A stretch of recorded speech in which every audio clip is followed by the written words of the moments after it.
नमस्कार दोस्तों, स्वागत है आपका गोविंदम बायोलॉजी क्लासेस में। हम पढ़ रहे थे चैप्टर फर्स्ट, उसका है आवर्तबीजी पादपों में जनन। आवर्तबीजी मतलब पुष्पी पादप। जनन में हम ये पढ़ रहे थे, जनन की डेफिनेशन वगैरह हो गई थी। फिर जनन के प्रकार पढ़े थे हमने। आवर्तबीजी पुष्पी पादपों में जनन दो प्रकार से हो सकता है, अलैंगिक जनन और लैंगिक जनन। फिर हम पढ़े थे अलैंगिक जनन। अलैंगिक जनन के दो प्रकार थे, पहला था अनिषेक बीजता अगेमोस्पर्मी और दूसरा था कायिक जनन या कायिक प्रवर्धन, वेजिटेटिव रिप्रोडक्शन या फिर वेजिटेटिव प्रोपोगेशन। फिर बाद में जो कायिक जनन है, कायिक प्रवर्धन, उसके दो भाग थे। पहला था प्राकृतिक कायिक प्रवर्धन और दूसरा था कृत्रिम कायिक प्रवर्धन। हम जो पढ़ रहे थे बाद में कृत्रिम कायिक प्रवर्धन पढ़ रहे थे।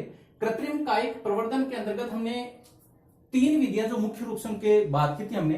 पहली थी कर्तन, दूसरी थी दाब लगाना और तीसरी थी रोपण। रोपण के अंदर मुख्य रूप से चार विधियां आती है। कौन कौन सी? पहली है विहिप जिह्वी या विहिप जीभी या जिह्वारोपण, टंग ग्राफ्टिंग जिसको बोल देते हैं। दूसरी विधि थी वेज ग्राफ्टिंग या फिर फच्चर रोपण। तीसरी थी किरीट रोपण, क्राउन ग्राफ्टिंग। और चौथी है कलम रोपण, जिसके हम बोलते हैं बड ग्राफ्टिंग, कलिका रोपण चौथी, सॉरी।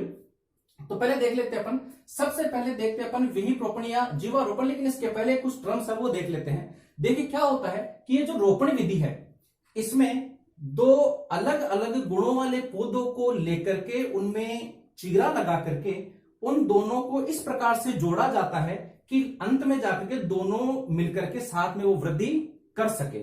उसे कहते हैं अपन रोपण, ग्राफ्टिंग।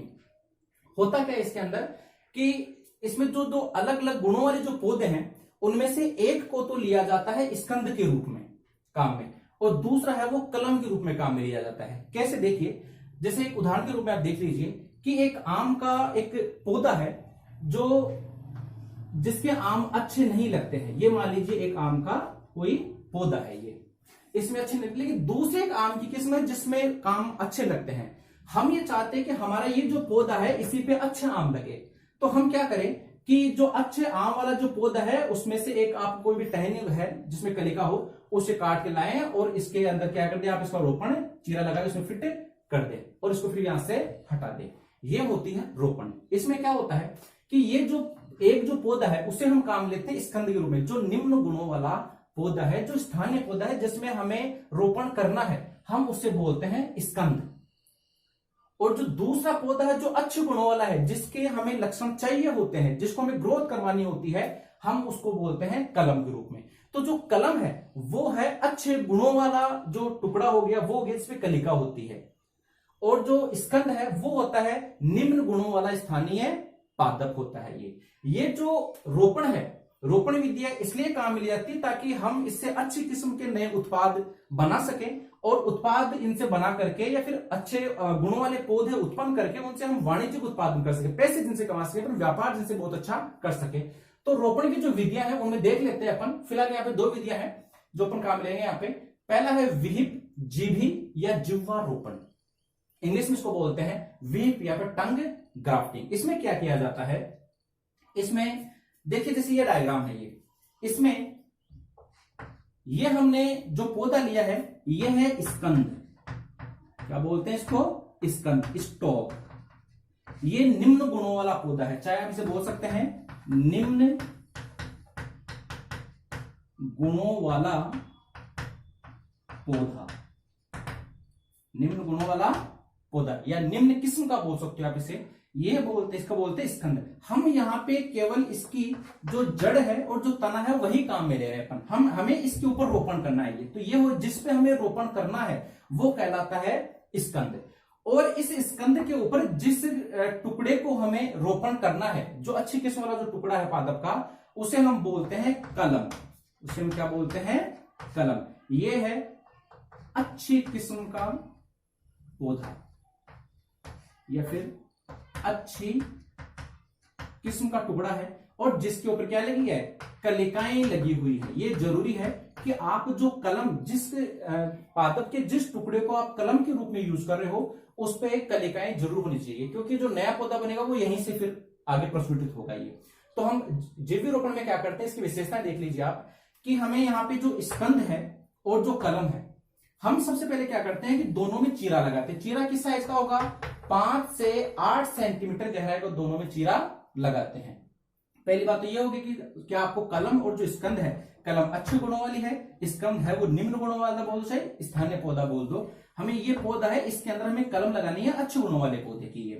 तो हम क्या करते हैं कि सबसे पहले तो जो कलम है और जो स्कंद है हम इसमें 5 से 8 सेंटीमीटर का गहराई का चीरा लगाते हैं। दूसरी बात कि आप जो ध्यान रखने वाली जो बात है वो ये है कि आप जो स्कंद और जो कलम काम में ले रहे हो, इन दोनों की मोटाई समान होनी चाहिए। मोटाई क्या होनी चाहिए? समान होनी चाहिए, ताकि आराम से फिट हो सके ये।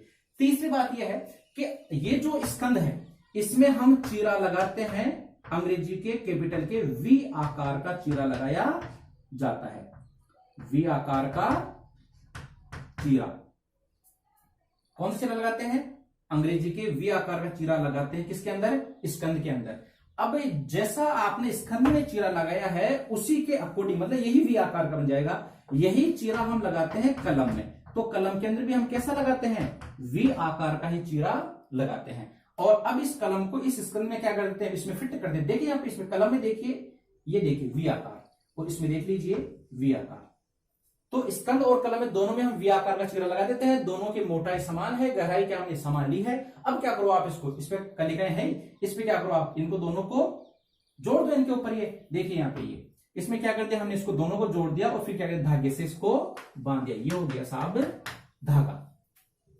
इसमें हो क्या, इस प्रोसेस में हो क्या रही है? देखिए ये जो स्कंद है, स्कंद की जड़ें हैं, तो पोषण कौन ग्रहण कर रहा है? यहाँ पे ये स्कंद प्रोवाइड करवा रहा है ये। लेकिन यहाँ पे विकसित कौन से गुण हो रहे हैं? जिसका ये आपने, जिस पौधे की आपने ये कलम ली है उसके गुण आएंगे, जो फल वगैरह जो भी लगेंगे या जो भी जो नया पौधा तैयार होगा वो कलम के अकॉर्डिंग होगा। और ये हो गई कलिकाएं।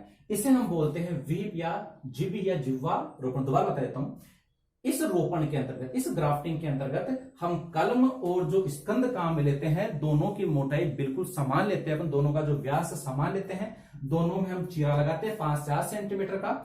स्कंद में हम वी आकार का चीरा लगाते हैं और जो कलम है उसमें भी हम उसी के अंदर फिट होने वाला तो वही वी आकार का चीरा लगाते हैं। दोनों को आपस के अंदर जोड़ देते हैं, फांस देते हैं, इस प्रकार से सेट होकर और दोनों फिर धागे से बांध देते हैं। इस प्रकार से क्या होता है, ये जिव या जीवा रोपण किया जाता है। रोपण की जो दूसरी विधि है उसको बोलते हैं फच्चर रोपण, इसको बोलते हैं वेज ग्राफ्टिंग। इसे क्या बोलते हैं अपन? Veg grafting. इसमें देखिए क्या होता है, वही है, इसके अंदर भी स्कंद है और कलम ली जाती है। इसके अंदर कलम है, वो क्या होती है? वो अच्छे गुणों वाली होती है। ये है इसके अंदर कलम, और ये कैसी है? ये अच्छे गुणों वाले पादप है। ये अच्छे गुणों वाली, तो जो कलम है वो कैसी होती है? हमेशा अच्छे गुणों वाली जाती है और कलम के ऊपर कलिकाएं होनी ही चाहिए। तो ये है कलिकाएं। अगर कलिकाएं नहीं होगी तो क्या होगा? यहां से फिर हो सकता है कि यहाँ पे टाइम लग जाए, या फिर हो सकता है कि नया पौधा प्रस्फुटित नहीं होती, इसलिए कलम के ऊपर कलिका होना बहुत जरूरी है। तो ये होगी कलम। कलम के अंदर जो चीरा लगाया यहाँ पे देखो चीरे का फर्क है दोनों के। इसमें वी आकार का चीरा लगता है, यहाँ पे देखो यहाँ पे वी आकार नहीं लगेगा ये।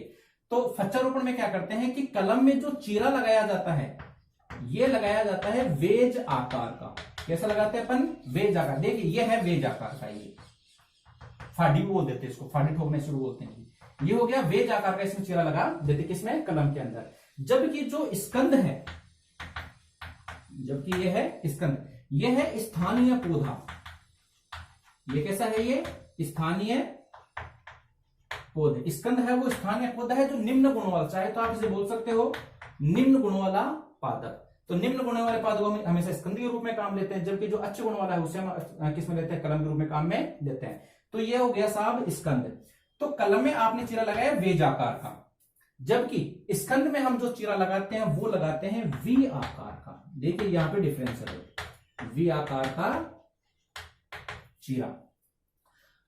जीवी रोपण में हमने क्या लगाया था? कलम और स्कंद दोनों के अंदर जो चीरा लगाया था वो समान लगाया था, वेज आकार का। दोनों की इनकी मोटाई, कलम और स्कंद का जो व्यास था वो कैसी थी? बिल्कुल समान थी। फच्चर रोपण में क्या हो रहा है? फच्चर रोपण के अंदर कलम में चीरा लगाया जाता है वेज आकार का, जो अच्छे गुणों वाली है, जिसका हमें आगे जिनसे हम पौधे तैयार करने हैं वो कैसी है? कलम कैसी है? वेज आकार का चीरा है। जबकि जो स्कंद है, जो निम्न गुणों वाला जो स्थानीय पौधा है जिसमें हमें रोपण करना है, वो कैसा है? उसमें चीरा लगाते हैं वी आकार का। अब क्या करते हैं? ये जो है कलम है इसको इसके अंदर फांस देते हैं। फांस से क्या करते हैं? धागे से इसको क्या कर देते हैं? धागा या जो भी रस्सी है उससे इसको क्या करते हैं? बांध देते हैं। इस प्रकार से ये जो पौधा है इस प्रकार तैयार हो जाता है। होगा क्या इसके अंदर, वही बातें हैं, मैन दो ही बातें आ रही है इसके अंदर कि साहब ये कलम क्या होती है, कलम, और दूसरी है स्कंद। तो इस बात का आपको ध्यान रखना है कि कलम तो कौन सी होती है कि जिसका आपको पादप के ऊपर जिस अच्छे गुणों वाले पादप टुकड़े का या जिस पौधे का आपको आप काम में लेते हो अच्छे गुणों वाला, वो तो होती है इसमें कलम। और जो निम्न गुणों वाला जो स्थानीय पादप है जिसके ऊपर रोपण किया जाता है, कलम लगाएंगे, हम उसे बोलते हैं स्कंदीय। इसमें क्या ध्यान रखना है, फचर रोपण के अंदर स्कंद में वी आकार का चिरा लगाते हैं, जबकि कलम के अंदर वेज आकार का चिरा लगाते हैं, दोनों को बांध देते हैं, नया पौधा तैयार हो जाएगा। इसमें कलिकाएं है ही है इसके अंदर। ये रोपण के अंदर क्या हो रहा है यहाँ पे, हाँ एक बात और कि फच्चर रोपण के अंदर भी स्कंद और इसका कलम और स्कंद दोनों का व्यास कैसा रखते हैं, समान रखते हैं, तो दोनों में कोई खास फर्क नहीं है। इसके अंदर भी कलम और स्कंद दोनों का व्यास समान था, इसके अंदर भी कलम और स्कंद दोनों का व्यास समान है। यहाँ पे क्या आ रहा है, यहाँ पे स्कंद और कलम, कलम और स्कंद दोनों के अंदर वी आकार का चिरा है, जबकि इसके अंदर कलम में तो है वेज आकार का और स्कंद में है वी आकार का चिरा, दोनों को धागे से बांध देते हैं। इस प्रकार से ये हो जाता है। ये सबसे इंपॉर्टेंट क्वेश्चन है, एग्जाम में क्वेश्चन इसमें से पक्का क्वेश्चन आ जाता है इसमें से।